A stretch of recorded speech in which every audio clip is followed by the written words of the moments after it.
You ever notice how your thoughts don't really feel like yours? How the voice inside your mind, this intimate narrator you've carried for years, speaks in tones borrowed from strangers, teachers, parents, early wounds, and forgotten moments. You walk through life convinced you are steering the ship, yet if you slow down, if you pay attention even for a breath, you sense something unsettling.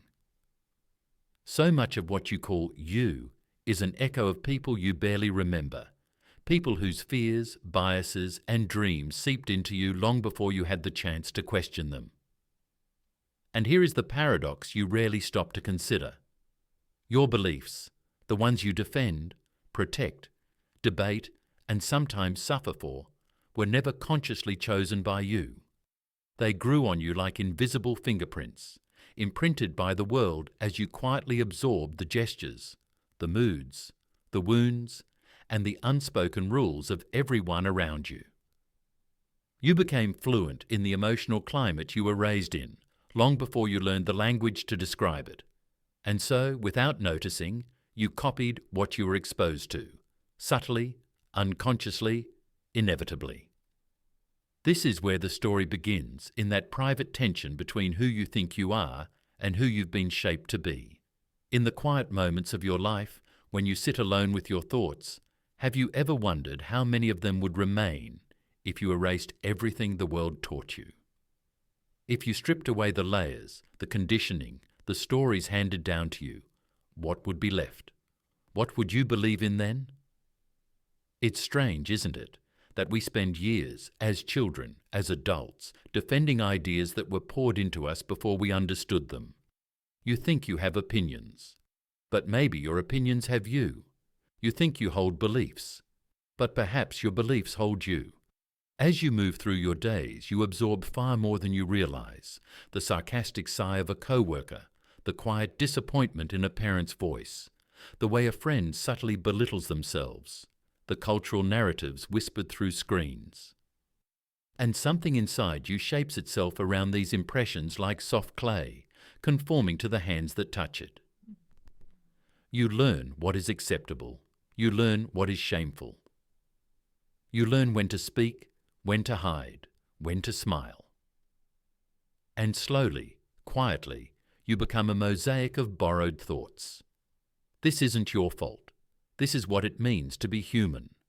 To enter the world without a map, without definitions, without beliefs, and to inherit them long before you grow conscious enough to dissect them. And yet the moment you see it, the moment you catch the illusion, a subtle shift begins inside you. Because with awareness comes responsibility, and with responsibility comes the first whisper of freedom.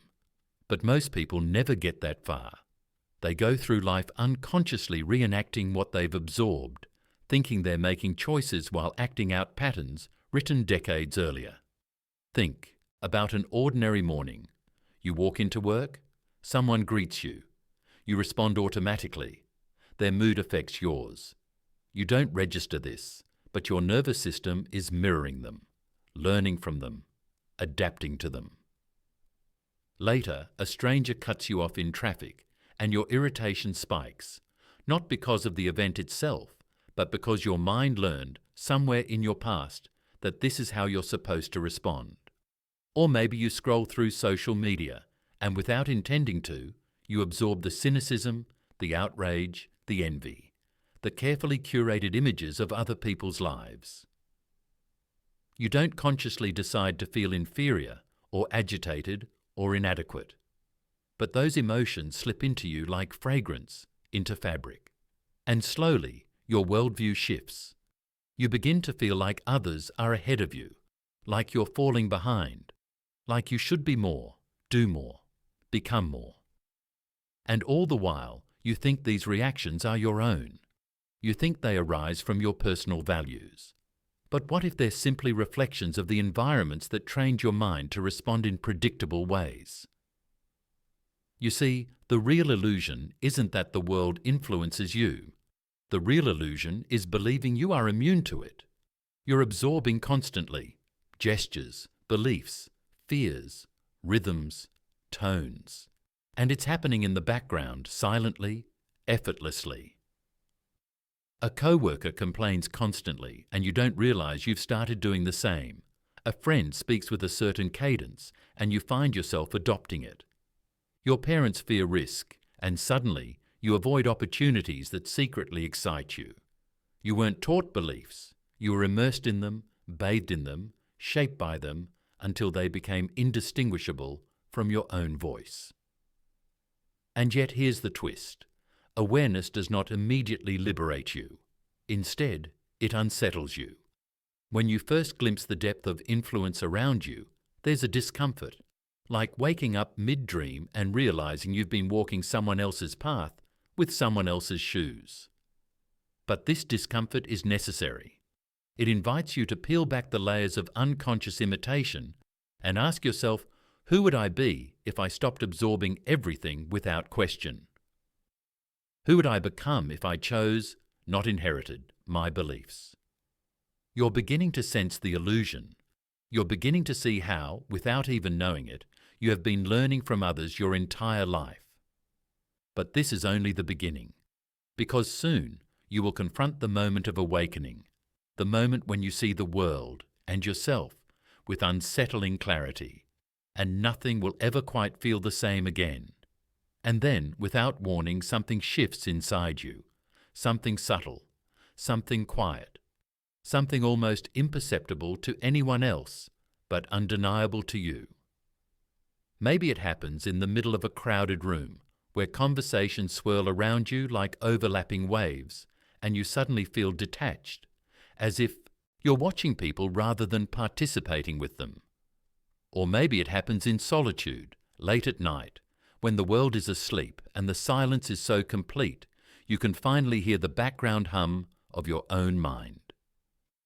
Whatever the moment looks like, it carries the unmistakable weight of awakening. The realization that much of your life has been lived on autopilot, guided by beliefs you never chose. You notice how predictable people are, how they speak from scripts, how their reactions seem rehearsed even though they're unaware of it. You catch yourself mid-thought and wonder, where did that belief come from? Who taught me to think that way? And suddenly a strange kind of clarity begins to wash over you. Not comforting, not yet, but sharp, like the first light of dawn exposing everything you once overlooked. You see how your parents' fears shaped your sense of risk, how your culture sculpted your definition of success, how your earliest wounds taught you the habits of self-protection you still use today. You see how you became the quiet observer, or the rescuer, or the entertainer, or the perfectionist. Not because you consciously chose these roles, but because the world subtly nudged you into them. And with that realization comes a quiet grief, a mourning for the self you never got to be. But there is also a spark, a tiny flickering light that whispers, now you see, now you can choose. Yet awakening is never gentle. It disrupts you. It unsettles you. It creates a distance between you and the world, a space where you feel like you no longer fully belong to the life you've been living. You walk into familiar places, your workplace, your home, your group of friends, and something feels off. As if you've stepped backstage and discovered that everything you once assumed was natural is actually constructed. You begin noticing patterns you used to overlook, the performative laughter, the hidden insecurities behind people's confidence, the way they shapeshift, depending on who is watching. You see how people judge to protect themselves, how they criticize to feel superior, how they gossip to escape their own dissatisfaction. And the strangest part is that you start noticing your own patterns with the same clarity. You see the moments you shrink yourself to avoid conflict, the times you exaggerate to seek validation, the quiet ways you chase approval even when you tell yourself you're independent. Awakening does not make you better. It makes you honest. And honesty is uncomfortable. But this discomfort marks the beginning of an inward unraveling. You start asking deeper questions. Why do certain words from certain people wound me so deeply? Why do I feel compelled to fix others? Why do I repeat patterns I hate? Why do I abandon myself so easily? And each question feels like a thread being pulled from the tightly woven fabric of your identity. One small tug, and suddenly everything begins to unravel. And here's the most challenging part. When you awaken, you begin to feel alone. Not because you're physically isolated, but because you can no longer unsee what you've seen. You speak less, you observe more. You feel like a stranger in your own life, watching the people around you engage in conversation that feels strangely hollow. You nod and smile and respond, but internally you're listening to the deeper currents beneath the surface. The insecurities hidden inside jokes, the loneliness buried under loud stories, the fear behind someone's anger. You begin sensing the emotional atmospheres of rooms the way others sense temperature. In social gatherings, you notice how people subtly compete for attention, how they structure their stories to impress, how their smiles sometimes hide fractures. And with each observation, something inside you feels heavier, because you're no longer protected by ignorance. Awareness expands your world, but it also exposes you to its raw edges. You see how much pain people carry without admitting it. You see how many beliefs people cling to, not because they're true, but because without them, they'd collapse. And sometimes you wonder if you were better off before, when life felt simpler, when the world felt solid, when beliefs seemed like personal truths instead of inherited illusions. But awakening has its own gravity. Once it pulls you, you cannot go back. The illusion feels too thin. The mask feels too tight. And the world begins to feel both overwhelming and strangely transparent, like you're seeing the architecture behind human behavior. You notice how much people crave connection but fear vulnerability. You notice how people avoid silence because silence forces them to meet themselves. You notice how many conversations are just veiled attempts to reassure ourselves that we're significant, that we're not alone, that our beliefs still make sense. And with each layer you uncover, you drift further into a kind of psychological solitude, one where everything is visible, but nothing is yet resolved. This is the isolation that follows awakening. This is the moment when you realize that seeing the world clearly comes with a cost. But you are not lost. You are transitioning. You are stepping out of borrowed beliefs and beginning the long, delicate process of discovering which ones are truly yours. And soon, this isolation will give birth to conflict, an inner battle between the self you absorbed and the self that is awakening. But before the conflict fully blooms, the isolation deepens, and you begin to feel the emotional weight of seeing too much, of understanding people beyond their words, of sensing feelings they haven't even admitted to themselves. You start noticing subtle shifts in their tone, the way their eyes flicker when they're hiding something, the small pauses that reveal their inner battles. And without intending to, you begin carrying the emotional residue of every room you walk into. It's exhausting, isn't it?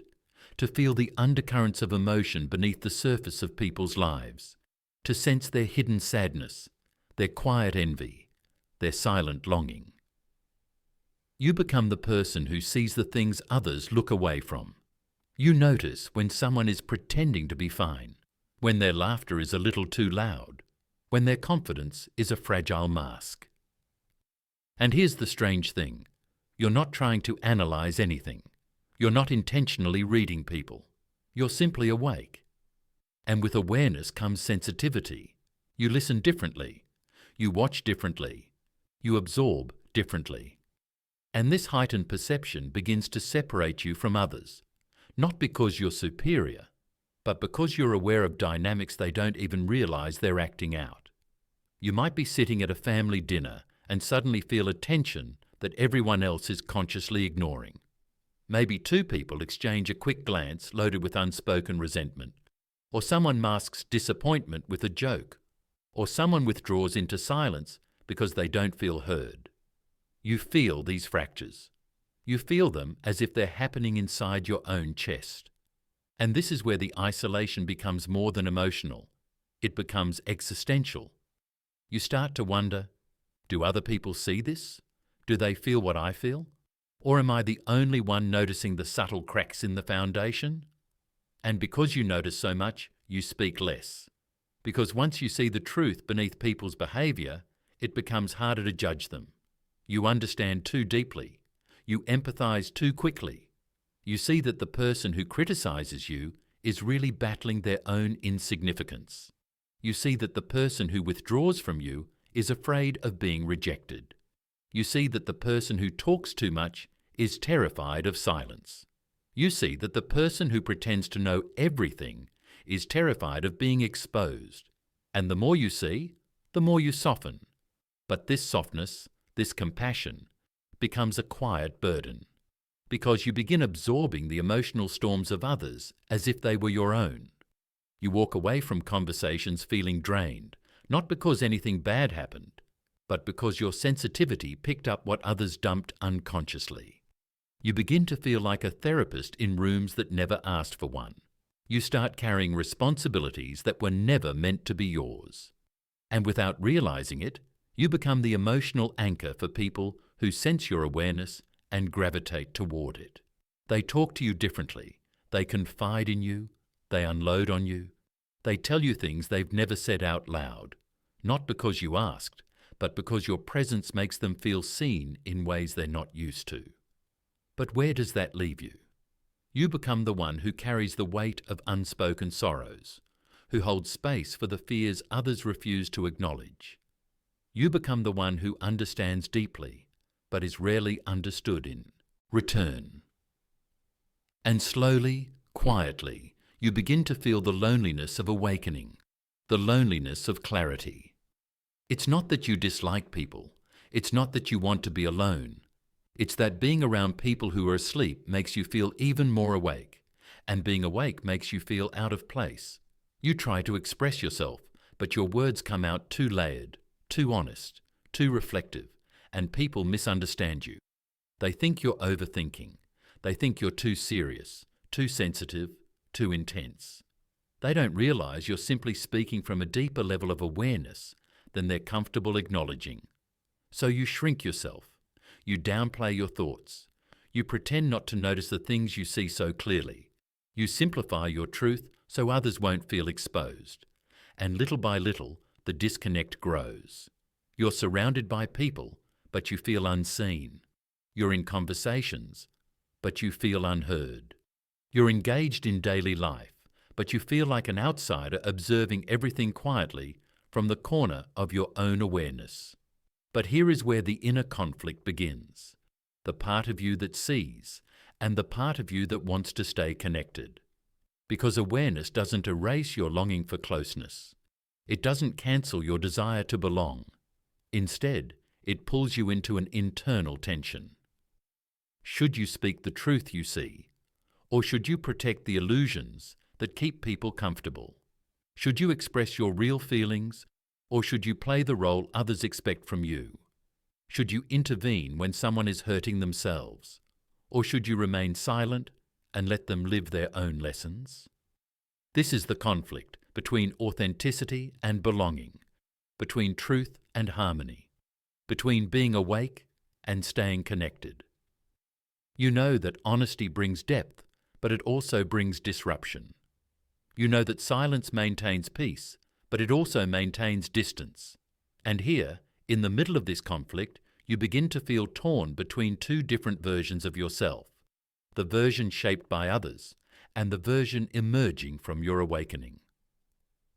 And soon this inner split, this pressure between knowing and acting, seeing and responding, will begin to fracture something within you. This is where the collapse begins. And the collapse doesn't arrive all at once. It creeps in slowly, silently, the way dusk slips into evening without announcing itself.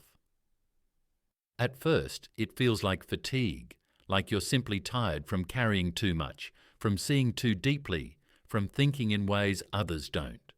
But then the exhaustion grows heavier, more pervasive. You start waking up already drained, not because you didn't rest, but because your mind never stops processing, absorbing, interpreting. analyzing. You feel like a sponge soaked with emotions that don't belong to you, but you no longer know how to wring them out. Every room you walk into feels louder, even when no one is speaking. Every conversation feels heavier, even when the topic is light. Every relationship feels more fragile because you can sense the undercurrents people refuse to face. And slowly, the weight becomes unbearable. You begin questioning everything: your beliefs, your values, your relationships, your identity. The thoughts you once trusted now feel unreliable. The people you once leaned on feel distant. The emotions you once understood now feel tangled. You feel like you're unraveling from the inside out. You might catch yourself staring into nothingness, wondering why you feel so depleted from simply existing. You might find yourself withdrawing, not because you want to, but because the world feels overwhelming in a way that's hard to articulate. You lose interest in things that once brought you joy. You stop sharing your thoughts because you don't know where to begin. You start feeling like you're carrying secrets no one else can see.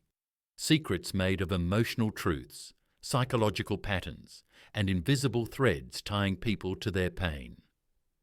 And this collapse, though internal, begins to show externally. You respond slower. You feel heavier. You feel more fragile, more sensitive, more permeable.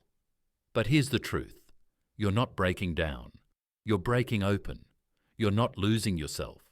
You're shedding the layers of the self you never truly chose. Collapse is not destruction. Collapse is the body's way of saying, you can't keep living on borrowed beliefs. You can't keep absorbing everything.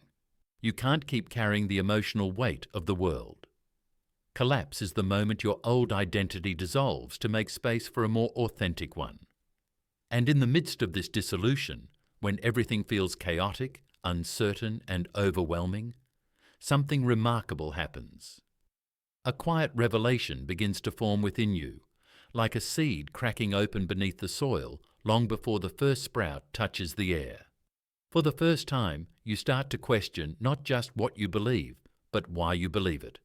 You start noticing the difference between the beliefs you absorbed and the ones that resonate with your inner truth.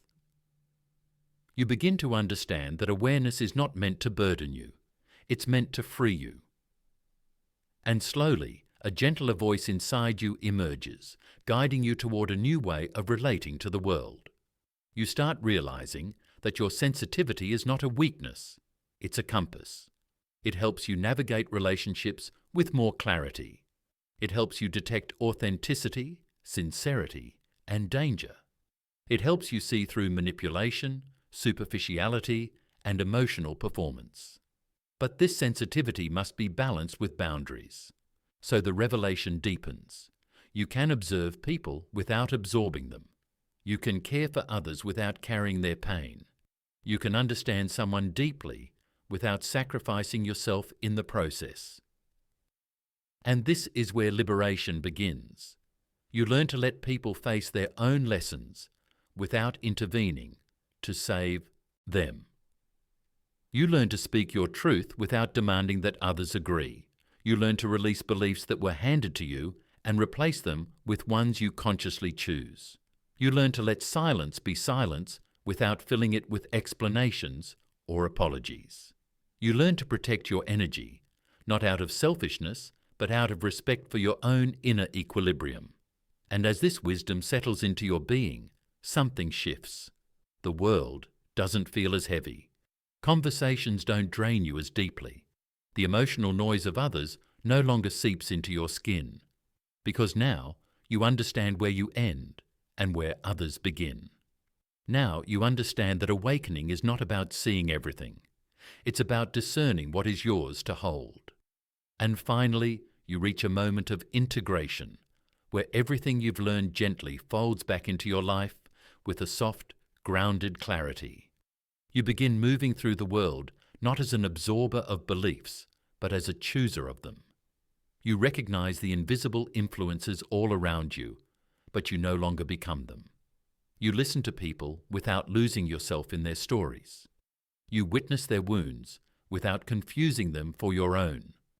You understand that everyone, including you, is shaped by forces they never saw. And rather than resenting this, you develop compassion for them and for the earlier version of you who never questioned anything. Integration doesn't make life perfect. It makes life honest. It makes you rooted, anchored, awake. It gives you the courage to dismantle the beliefs that were handed to you and the wisdom to build new ones that align with your deeper truth. And slowly, your life begins to feel like it belongs to you again. Not borrowed, not inherited, chosen. And maybe that is the final paradox, that you never truly choose your beliefs until you realize you never chose them in the first place. And once you see this, once you awaken to the invisible forces that shaped you, you step into a freedom most people never experience. The freedom to rewrite the inner architecture of your mind, to construct a self rooted not in absorption, but in awareness. And what a beautiful thing it is to finally belong to yourself,